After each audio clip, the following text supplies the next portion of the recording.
Nightingale and the Rose.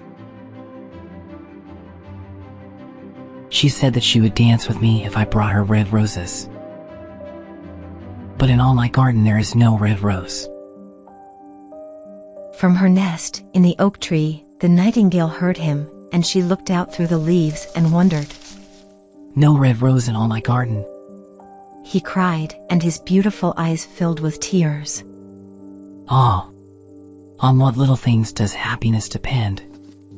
I have read all that the wise men have written, and all the secrets of philosophy are mine, yet for want of a red rose is my life made wretched. Here at last is a true lover. Night after night have I sung of him, though I knew him not. Night after night have I told his story to the stars, and now I see him. His hair is dark as the hyacinth blossom, and his lips are red as the rose of his desire, but passion has made his face like pale ivory, and sorrow has set her seal upon his brow. The prince gives a ball tomorrow night, and my love will be of the company. If I bring her a red rose, she will dance with me till dawn. If I bring her a red rose, I should hold her in my arms, and she will lean her head upon my shoulder, and her hand will be clasped in mine. But there is no red rose in my garden, so I shall sit lonely, and she will pass me by. She will have no heed of me, and my heart will break. Here, indeed, is the true lover. What I sing of, he suffers. What is joy to me, to him is pain. Surely love is a wonderful thing. It is more precious than emeralds, and dearer than fine opals. Pearls and pomegranates cannot buy it, nor is it set forth in the marketplace. It may not be purchased of the merchants, nor can it be weighed out in the balance for gold. The musicians will sit in their gallery and play upon their stringed instruments, and my love will dance to the sound of the harp and the violin. She will dance so lightly that her feet will not touch the floor, and the courtiers in their gay dresses will throng round her. But with me she will not dance, for I have no red rose to give her. And he flung himself down on the grass, and buried his face in his hands, and wept. Why is he weeping? Asked a little green lizard, as he ran past him with his tail in the air. Why, indeed? Said a butterfly, who was fluttering about after a sunbeam. Why indeed?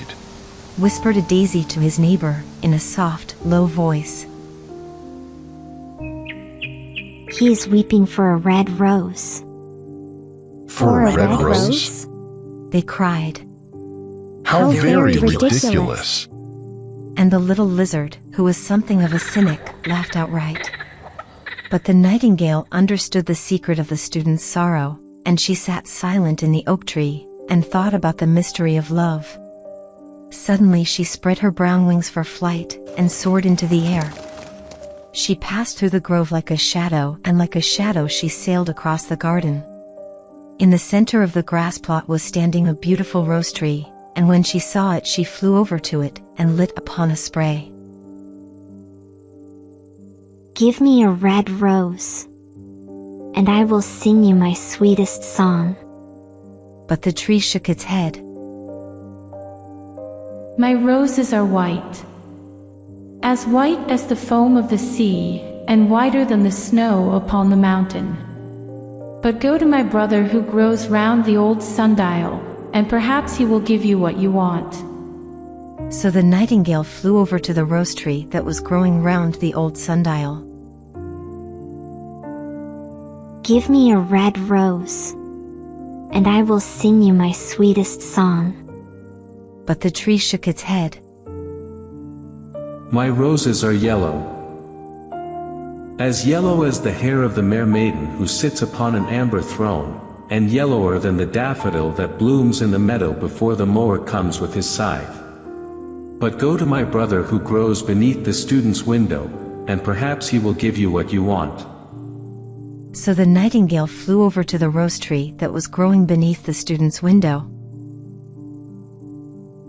Give me a red rose, and I will sing you my sweetest song. but the tree shook its head. My roses are red as the feet of the dove, and redder than the great fans of coral that wave and wave in the ocean cavern. But the winter has chilled my veins, and the frost has nipped my buds, and the storm has broken my branches, and I shall have no roses at all this year. One red rose is all I want. Only one red rose.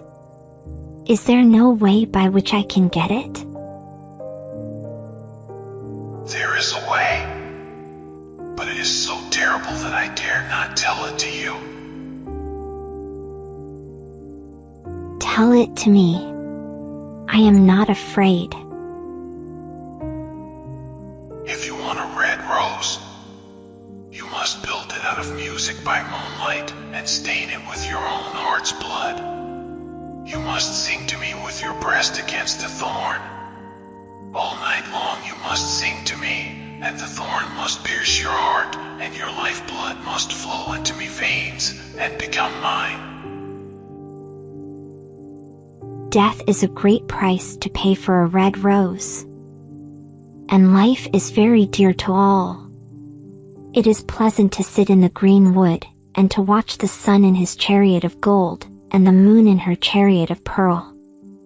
Sweet is the scent of the hawthorn, and sweet are the bluebells that hide in the valley, and the heather that blows on the hill. Yet love is better than life, and what is the heart of a bird compared to the heart of a man? So she spread her brown wings for flight, and soared into the air. She swept over the garden like a shadow, and like a shadow she sailed through the grove. The young student was still lying on the grass, where she had left him, and the tears were not yet dry in his beautiful eyes. Be happy, cried the nightingale. be happy, you shall have your red rose. I will build it out of music by moonlight, and stain it with my own heart's blood. All that I ask of you in return is that you will be a true lover, for love is wiser than philosophy, though he is wise, and mightier than power, though he is mighty. Flame-colored are his wings, and colored like flame is his body. His lips are sweet as honey, and his breath is like frankincense. The student looked up from the grass, and listened, but he could not understand what the nightingale was saying to him, for he only knew the things that are written down in books. But the oak tree understood, and felt sad, for he was very fond of the little nightingale, who had built her nest in his branches. Sing me one last song. He whispered. I shall feel lonely when you are gone. So the nightingale sang to the oak tree, and her voice was like water bubbling from a silver jar. When she had finished her song, the student got up, and pulled a notebook and a lead pencil out of his pocket. She had form. He said to himself, as he walked away through the grove. That cannot be denied to her, but has she got feeling? I am afraid not. In fact, she is like most artists, she is all style without any sincerity. She would not sacrifice herself for others. She thinks merely of music, and everybody knows that the arts are selfish. Still, it must be admitted that she has some beautiful notes in her voice. What pity it is that they do not mean anything, or do any practical good. And he went into his room, and lay down on his little pallet bed, and began to think of his love, and, after a time, he fell asleep. And when the moon shone in the heavens, the nightingale flew to the rose tree, and set her breast against the thorn. All night long she sang, with her breast against the thorn, and the cold crystal moon leaned down and listened. All night long she sang, and the thorn went deeper and deeper into her breast, and her lifeblood ebbed away from her. She sang first of the birth of love in the heart of a boy and a girl. And on the topmost spray of the rose tree there blossomed a marvelous rose, petal following petal, as song followed song. Pale was it, at first, as the mist that hangs over the river. Pale as the feet of the morning, and silver as the wings of the dawn. As the shadow of a rose in a mirror of silver, as the shadow of a rose in a water pool, so was the rose that blossomed on the topmost spray of the tree. But the tree cried to the nightingale to press closer against the thorn.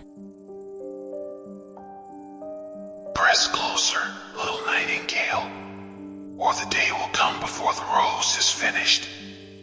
So the nightingale pressed closer against the thorn, and louder grew her song, for she sang of the birth of passion in the soul of a man and a maid. And a delicate flush of pink came into the leaves of the rose, like the flush in the face of the bridegroom when he kisses the lips of the bride.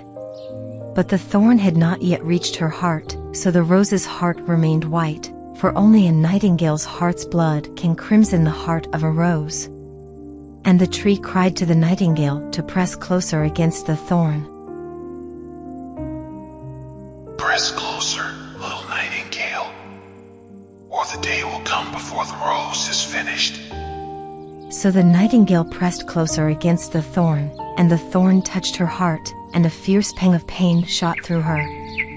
Bitter was the pain, and wilder grew her song, for she sang of the love that is perfected by death, of the love that dies not in the tomb. And the marvelous rose became crimson, like the rose of the eastern sky. Crimson was the girdle of petals, and crimson as a ruby was the heart. But the nightingale voice grew fainter, and her little wings began to beat, and a film came over her eyes. Fainter and fainter grew her song, and she felt something choking her in her throat. Then she gave one last burst of music. The white moon heard it, and she forgot the dawn, and lingered on in the sky.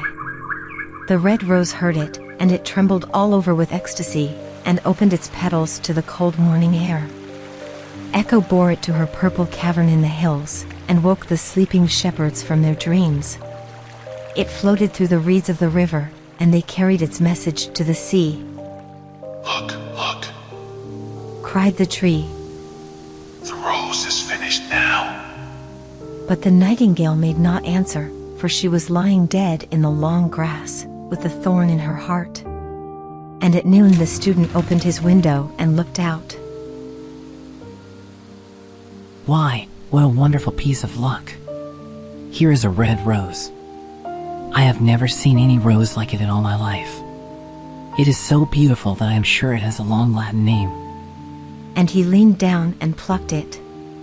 Then he put on his hat and ran up to the professor's house with the rose in his hand. The daughter of the professor was sitting in the doorway winding blue silk on a reel, and her little dog was lying at her feet. You said that you would dance with me if I brought you a red rose. Here is the reddest rose in all the world.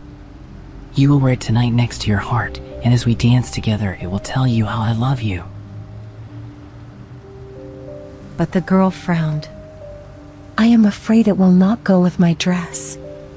And, besides, the Chamberlain's nephew had sent me some real jewels, and everybody knows that jewels cost far more than flowers. Well, upon my word, you are very ungrateful, said the student angrily, and he threw the rose onto the street, where it fell into the gutter, and a cartwheel went over it. Ungrateful? said the girl. I tell you what, you are very rude. And, after all, who are you? Only a student.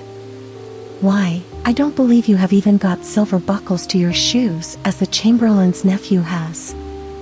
And she got up from her chair and went into the house. What a silly thing love is, said the student as he walked away. It is not half as useful as logic, for it does not prove anything, and it is always telling one things that are not going to happen, and making one believe things that are not true.